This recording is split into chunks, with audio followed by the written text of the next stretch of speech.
SIR 2026-এর supplementary voter লিস্টে যাদের নাম ডিলিট হয়েছে, অর্থাৎ যাদের নাম ডিলিট লিস্টে এসছে, তাদের কিন্তু ভোটার লিস্টে নাম আবারও তোলার জন্য ট্রাইব্যুনালে আবেদন করতে হবে। আর ট্রাইব্যুনালে আপনারা দুভাবে আবেদন করতে পারবেন। একটা হলো অফলাইন ফর্ম ফিল আপের মাধ্যমে। এই যে ফর্ম আপনারা দেখতে পাচ্ছেন, এই ফর্মটি ফিল আপ করে যাবতীয় ডকুমেন্ট দিয়ে আপনাদের কিন্তু ডিএম অফিসে এই ফর্মটি জমা করতে হবে। তো কোন কোন ডকুমেন্টের প্রয়োজন পড়বে সেটা আমি ভিডিওর মাধ্যমে বলছি। পাশাপাশি কিন্তু অনলাইন পদ্ধতিও ইতিমধ্যে চালু হয়ে গেছে। আপনারা বাড়ি বসে খুব সহজে অনলাইনে ট্রাইব্যুনালে আবেদন করতে পারবেন। তো অনলাইন ট্রাইব্যুনালে কিভাবে আবেদন করতে হয়, কোন জায়গায় কোন বিষয়টি লিখবেন আপনি যাতে আপনার ফর্মটি অ্যাপ্রুভ হয়, এবং কোন কোন ডকুমেন্টের প্রয়োজন পড়বে। প্রচুর ডকুমেন্টের প্রয়োজন পড়বে। ডকুমেন্ট কিভাবে আপনি সাজাবেন এবং পাশাপাশি কোন কোন ডকুমেন্ট আপনি আপলোড করবেন, সম্পূর্ণ পদ্ধতি ভিডিওর মাধ্যমে দেখাবো। কোথায় কি লিখতে হবে, কোন কোন ডকুমেন্ট আগে পরে আপনাকে দিতে হবে, অর্থাৎ সিরিয়াল বাই সিরিয়াল আপনি কোন কোন ডকুমেন্ট রাখবেন, কিভাবে পিডিএফ আপলোড করবেন, সবকিছুই আজকের এই ভিডিওতে দেখাবো, যাতে আপনাদের ফর্ম ফিল আপের সময় কোনো রকম সমস্যা না হয়। এই পদ্ধতির মাধ্যমে আপনি খুব সহজেই কিন্তু মাত্র 2 মিনিটেই অনলাইনে ট্রাইব্যুনালে আবেদন করতে পারবেন। আশা করি ভিডিওটি আপনাদের প্রত্যেকেরই কাজে আসবে। শুরু থেকে শেষ পর্যন্ত অবশ্যই দেখবেন। ভিডিওটি ভালো লাগলে লাইক করবেন, চ্যানেলটিকে সাবস্ক্রাইব করে পাশে রাখা বেল আইকনটি প্রেস করে নোটিফিকেশন অল করে রাখবেন। সবার সুবিধার্থে ভিডিওটি শেয়ার করবেন। তো চলুন শুরু করি। তো ট্রাইব্যুনালে অনলাইন আবেদন করতে হলে প্রথমে আপনার স্মার্টফোন থেকে বা কম্পিউটার থেকে যে কোনো একটি ব্রাউজার ওপেন করতে হবে। ব্রাউজার ওপেন করে সেখানে গিয়ে সার্চ করতে হবে voters.eci.gov.in। তাহলেই কিন্তু অফিসিয়াল যে ওয়েবসাইট, সেই ওয়েবসাইট চলে আসবে। ওয়েবসাইটে আসার পর প্রথমে যে কাজটি করতে হবে, আপনাকে লগ ইন করতে হবে পোর্টালে, ঠিক আছে। যদি আপনার আগে থেকে অ্যাকাউন্ট তৈরি না থাকে, সেক্ষেত্রে সাইন আপ অপশনে ক্লিক করে আপনার যাবতীয় ডিটেলস দিয়ে, ফোন নাম্বার দিয়ে অ্যাকাউন্ট তৈরি করে নেবেন। অ্যাকাউন্ট তৈরি করে নেওয়ার পর লগ ইন অপশনে ক্লিক করবেন। ক্লিক করলে লগ ইনের যে পেজ, সেই পেজটা আপনার সামনে ওপেন হবে। লগ ইনের পেজে আপনি প্রথমে পেয়ে যাবেন রেজিস্টার ফোন নাম্বার অথবা ইমেল আইডি অথবা এপিক কার্ড নাম্বার। আপনারা চাইলে ফোন নাম্বার দিয়ে লগ ইন করতে পারেন, ইমেল অ্যাড্রেস দিয়ে লগ ইন করতে পারেন, চাইলে আপনারা ভোটার কার্ড নাম্বার দিয়ে লগ ইন করতে পারেন। সেক্ষেত্রে মোবাইল নাম্বার দেবেন। দেওয়ার পর যে ক্যাপচা কোড আপনি দেখতে পারবেন, এই যে লেখা, এই লেখাটা আপনারা এখানে লিখবেন। লেখার পর রিকোয়েস্ট ওটিপি অপশানে ক্লিক করবেন। তো রিকোয়েস্ট ওটিপি অপশানে ক্লিক করলে আপনার ভোটার কার্ডের সঙ্গে যে ফোন নাম্বারটা লিঙ্ক রয়েছে, সেই ফোন নাম্বারে একটি ওটিপি সেন্ড করবে। সেই ওটিপি আপনারা এখানে বসাবেন। তো আমি এখানে ওটিপি বসিয়ে দিচ্ছি। ওটিপি বসানোর পর ভেরিফাই অ্যান্ড লগ ইন অপশানে ক্লিক করবেন। ক্লিক করলে কিন্তু আপনার যে প্রোফাইল বা ড্যাশবোর্ড, সেই প্রোফাইলটা আপনার সামনে ওপেন হবে। তো এখানে প্রোফাইলে আসার পর ডান পাশে পেয়ে যাবেন সার্ভিসের অপশন। এই সার্ভিস অপশনে একটু নিচে পেয়ে যাবেন আপনি submit appeal for individuals under adjudication. তো আপনাকে অনলাইন অ্যাপিল করার জন্য কিন্তু এই অপশনে ক্লিক করতে হবে। ক্লিক করবেন, পরবর্তী এরকম পেজ চলে আসবে। এবার পেজ আসার পর আপনি পেয়ে যাবেন এন্টার এপিক নাম্বার। তো আপনাদের যাদের নাম ভোটার লিস্ট থেকে ডিলিট হয়ে গেছে, আপনি যে ভোটার কার্ড নিয়ে অ্যাপিল করতে চাইছেন, সেই ভোটার কার্ড নাম্বার দেবেন। দেওয়ার পর সার্চ অপশনে ক্লিক করবেন।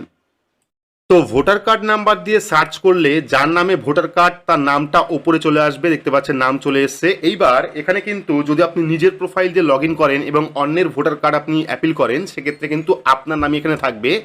তো সেক্ষেত্রে আপনি নামটা কেটে দেবেন। কেটে দেওয়ার পর যার নামে ভোটার কার্ড, তার নামটা আপনি লিখে দেবেন। লিখে দেওয়ার পর মোবাইল নাম্বার থাকবে এই জায়গায়, কোন ফোন নাম্বারে লিঙ্ক রয়েছে সেই মোবাইল নাম্বার থাকবে, পাশাপাশি ভেরিফাইড অপশন থাকবে। এবং পরবর্তী এপিক নাম্বারের জায়গায় যদি আপনার অ্যাকাউন্ট থাকে এবং আপনার এপিক কার্ড নাম্বার এখানে ওঠে, কিন্তু আপনি অন্য কারোর আবেদন করছেন, অন্য কারো ভোটার কার্ড নাম্বার, সেক্ষেত্রে আপনি এখান থেকে এপিক কার্ড নাম্বারও চেঞ্জ করতে পারেন, ঠিক আছে। অর্থাৎ প্রত্যেকটা আপনি চেঞ্জ করতে পারবেন এখান থেকে। যদি ভোটার কার্ড অনুযায়ী ঠিক আসে, সেক্ষেত্রে কোনো সমস্যা নয়। যদি ভুল আসে, সেক্ষেত্রে আপনি এখান থেকে কারেকশন করে নেবেন। কারেকশন করে নেওয়ার পর পেয়ে যাবেন এখানে ফুল অ্যাড্রেস উইথ পিনকোড। এবার কিন্তু আপনার সম্পূর্ণ অ্যাড্রেস লিখতে হবে, আপনার বাড়ির সম্পূর্ণ ঠিকানা লিখতে হবে, পোস্ট অফিস নাম সহ এবং পিনকোড সহ, ঠিক আছে। আপনি চেষ্টা করবেন পুরো ঠিকানায় লেখার জন্য, আপনার থানা, পোস্ট অফিস, আপনার অ্যাড্রেস, পিনকোড, সমস্ত ডিটেলস আপনি এখানে লিখে দেবেন 250 ক্যারেক্টারের মধ্যে। পরবর্তী এই যে দুটো অপশন রয়েছে, এখানে অনেকের সমস্যা রয়েছে, কি লিখবে। এখানে প্রথম বক্সের যে মানে, সেটা হলো আপনি যে আপিল করছেন তার একটি সংক্ষিপ্ত বিবরণ আপনাকে লিখতে হবে, ঠিক আছে। আপনি কি জন্য আবেদন করছেন এর একটি সংক্ষিপ্ত বিবরণ আপনি লিখবেন। এবং সেকেন্ড বক্স হলো আপনি যে আপিল করছেন সেটা যাতে অ্যাপ্রুভ করে তার বিষয় আপনাকে লিখতে হবে, ঠিক আছে। যেমন বিনীত নিবেদন, এই যে এরকম ভাবে যে আমরা চিঠি লিখি, সেক্ষেত্রে সেকেন্ড বক্সে আপনাকে লিখতে হবে। এবং উপরের বক্সে কেন আপনি, কি জন্য আপনি আপিল করছেন, সেটা আপনাকে লিখতে হবে। তো আপনার সুবিধার্থে কিন্তু আমি সম্পূর্ণটাই লিখে দিয়েছি, আপনারা চাইলে এটা দেখে হুবহু কপি করতে পারেন, অথবা এটাই লিখতে হবে এমন কোনো মানে নেই, আপনি নিজের মতো করে আরও ভালোভাবে লিখতে পারবেন। যারা এটা কপি করবেন তারা প্রথমে পেয়ে যাবেন আই, এখানে আপনার নাম লিখতে হবে, ব্র্যাকেটটা আপনারা কেটে দেবেন, কেটে দেওয়ার পর আপনার নাম লিখবেন, এবং এখানে দেখতে পাচ্ছেন কনস্টিটিউশন নেম, তো এখানে কিন্তু আপনার যে কনস্টিটিউশন নেম সেটা আপনাকে লিখতে হবে। বাকি এখানে যা রয়েছে তাই আপনারা কপি করতে পারেন, অথবা আপনি নিজের মতো করে সাজিয়েও লিখতে পারেন, ঠিক আছে। সেকেন্ড জায়গায় আপনারা এটা লিখতে পারেন, প্রথমে আপনার নাম থাকবে, আপনার নাম এখানে লিখে দেবেন, ব্র্যাকেটটা কেটে দিয়ে আপনার নামটা লিখে দেবেন, পরবর্তী এখানে আপনার নাম রয়েছে, এখানে আবারও আপনার নাম রয়েছে, এখানে আপনার নামটা লিখে দেবেন। তো দুই জায়গাতেই কিন্তু এইরকম লিখতে হবে। সমস্ত কিছু লেখার পর আপনারা পেয়ে যাবেন প্লেস, এখানে আপনার জায়গার নাম লিখবেন, আপনি কোথায় থাকেন সেই গ্রামের নাম লিখতে পারেন। লেখার পর দেখতে পাচ্ছেন এখানে এখনো পর্যন্ত কিন্তু ডকুমেন্ট আপলোডের যে জায়গা সেই জায়গা দেওয়া হয়নি, তো আপনারা তাড়াহুড়ো করবেন না, ডকুমেন্টের জায়গা যখন আসবে তখনই আপনারা অনলাইন আবেদন করবেন, ঠিক আছে। কারণ এই যে আপনি ট্রাইব্যুনালে আবেদন করছেন তার মধ্যে মেন হলো ডকুমেন্ট, ঠিক আছে। যত ডকুমেন্ট আপনি দিতে পারবেন, আপনি চেষ্টা করবেন যত রকম ডকুমেন্ট আপনার কাছে আছে সব রকম ডকুমেন্ট এখানে আপলোড করার। যেমন প্রথমত রয়েছে আপনার যে এসআইআর ফর্ম ফিল আপ যখন করেছিলেন, ইনুমিনেশন ফর্ম, সেই ফর্মের একটা কপি আপনার কাছে রয়েছে, সেই কপিটা লাগবে। পরবর্তী আপনার যে হিয়ারিং নোটিশ এসছিল, কোন কারণে হিয়ারিং নোটিশ এসছিল সেটা কিন্তু খুব প্রয়োজনীয়, ঠিক আছে। সেক্ষেত্রে হিয়ারিং নোটিশের কপি আপনাকে আপলোড করতে হবে।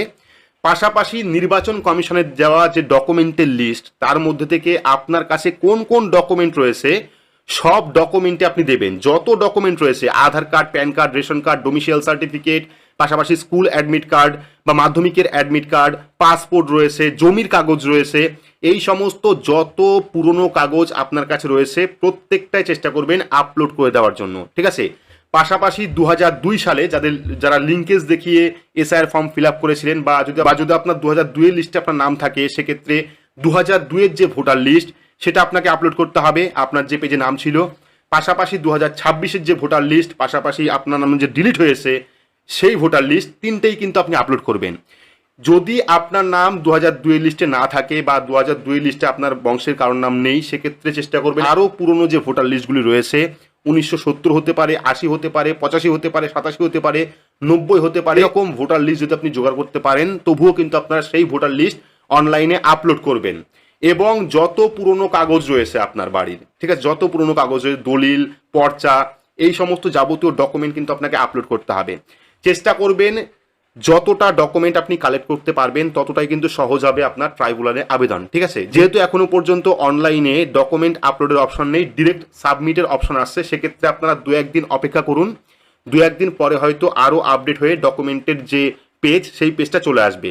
এখন কিন্তু বর্তমানে ডিরেক্ট সাবমিটের অপশন রয়েছে, আপনারা তাড়াহুড়ো করবেন না, 2-1 দিন ধৈর্য ধরুন, এখনো 15 দিন 10-12 দিনের মতো টাইম রয়েছে। সেক্ষেত্রে এই টাইমের মধ্যে আপনারা আবেদন করতে পারেন, অথবা আপনাদের কাছে আরও একটা সুযোগ রয়েছে, অফলাইনে যে ফর্ম আপনারা দেখালাম সেই ফর্মের মাধ্যমে কিন্তু আপনারা ডিএম অফিসে আবেদন করতে পারেন। তবে আমার মনে হয় অফলাইনের থেকে অনলাইন আবেদন করা ভালো, অর্থাৎ অনলাইন করলে কিন্তু আপনার ফর্মটা প্রথমেই ডিজিটাইজ হয়ে যাচ্ছে, কিন্তু অফলাইন করলে পরে আপনার ফর্মটা কিন্তু সঙ্গে সঙ্গে ডিজিটাইজ হবে না। সেক্ষেত্রে হতে পারে অনেক ডকুমেন্ট আপনার আপলোড নাও হলো, কিন্তু আপনি যদি নিজে থেকে আপলোড করেন সেক্ষেত্রে কিন্তু আপনি সমস্ত ডকুমেন্টই আপলোড করতে পারবেন। এইবার কথা হচ্ছে আপনার কাছে যে সমস্ত ডকুমেন্ট রয়েছে প্রত্যেকটা স্ক্যান করুন, অর্থাৎ ফোন দিয়ে তুলুন বা যাই হোক করে আপনারা পিডিএফ তৈরি করুন, সব ডকুমেন্টের পরপর পিডিএফ তৈরি করুন। চেষ্টা করবেন যত পুরনো ডকুমেন্ট সমস্ত কিছু আগে রাখার জন্য, পিডিএফ এর প্রথমে সমস্ত পুরনো ডকুমেন্ট রাখবেন, বাকি আপনার কাছে যে সমস্ত ডকুমেন্ট রয়েছে পুরনো ডকুমেন্ট আপনি খুঁজুন, 2-1 দিন সময় নিন, বাড়িতে যত রকম ডকুমেন্ট রয়েছে, এলআইসির কাগজ থেকে শুরু করে ব্যাংকের পাসবই থেকে শুরু করে এই সমস্ত যে ডকুমেন্ট রয়েছে সেগুলো আপনি কালেক্ট করুন। কালেক্ট করার পর সেগুলি পিডিএফ তৈরি করুন এবং অনলাইনে যখন ডকুমেন্টের অপশন আসবে সেই ডকুমেন্টে আপনারা আপলোড করে দেবেন, আপলোড করে সাবমিট করে দেবেন। বাকি লেখা আপনারা দেখতে পেলেন কোন কোন লেখা ছিল, চাইলে আপনারা কপি করতে পারেন অথবা নিজের মতো করে ভালো করে লিখতে পারেন।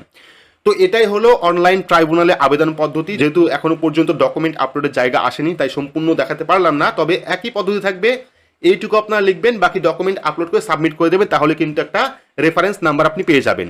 বা যদি আপনি চান তাহলে অফলাইনে আবেদন করতে পারেন, ডিএম অফিসে গিয়ে ফর্মটা আপনারা টেলিগ্রাম গ্রুপে পেয়ে যাবেন অথবা হোয়াটসঅ্যাপ গ্রুপে পেয়ে যাবেন, পাশাপাশি ভিডিও ডেসক্রিপশন বক্সে আপনারা ফর্মটা পেয়ে যাবেন। ফর্মটা চাইলে আপনারা নিজেরা হাতে লিখতে পারেন অথবা প্রিন্ট আউট করে বের করতে পারেন। সেই ফর্মটা নিয়ে যাবতীয় ডকুমেন্ট দিয়ে আপনারা ডিএম অফিসে ফর্মটাকে জমা করতে পারেন।